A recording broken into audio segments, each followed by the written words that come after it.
ജീവിതത്തിലെ ഒരു വൈരുദ്ധ്യം എന്തെന്നാൽ നീ കണ്ടുമുട്ടുന്ന ഓരോ വ്യക്തിക്കും നീ ഓരോരുത്തരാണ്. ചിലർക്ക് നീ ഒരു മിണ്ടാപ്പൂച്ചയാണ്, മറ്റു ചിലർക്കാകട്ടെ നിനക്ക് സംസാരിച്ചു മതിയാകില്ല. ചിലർ നിന്നെ നിന്റെ ദയയുടെ പേരിൽ ഓർത്തുവെക്കും, മറ്റു ചിലർ നീ അവരെ ഉപേക്ഷിച്ചു പോയ നിമിഷത്തിന്റെ പേരിലും. ഒരാളുടെ കഥയിൽ നീ ഒരു വില്ലനായിരിക്കാം, വേറൊരാൾക്ക് നീ ഒരു നായകനായിരിക്കും.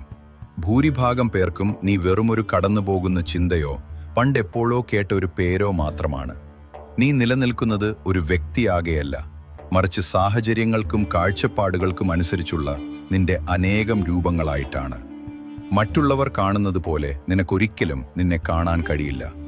മറ്റൊരാൾ കേൾക്കുന്നത് പോലെ നിന്റെ ചിരി നിനക്കൊരിക്കലും കേൾക്കാനാവില്ല. നീ ഉണ്ടായിരുന്ന ഒരിടത്ത് നിന്റെ അഭാവം എത്രത്തോളമുണ്ടെന്ന് നിനക്കൊരിക്കലും മനസ്സിലാകില്ല. നിനക്ക് നീ വെറുമൊരു നീ മാത്രമാണ്, പക്ഷെ യാഥാർത്ഥ്യത്തിൽ നീ 1000 കഥകളാണ്. നീ ഒരിക്കലും വായിക്കാൻ പോകാത്ത 1000 കഥകൾ.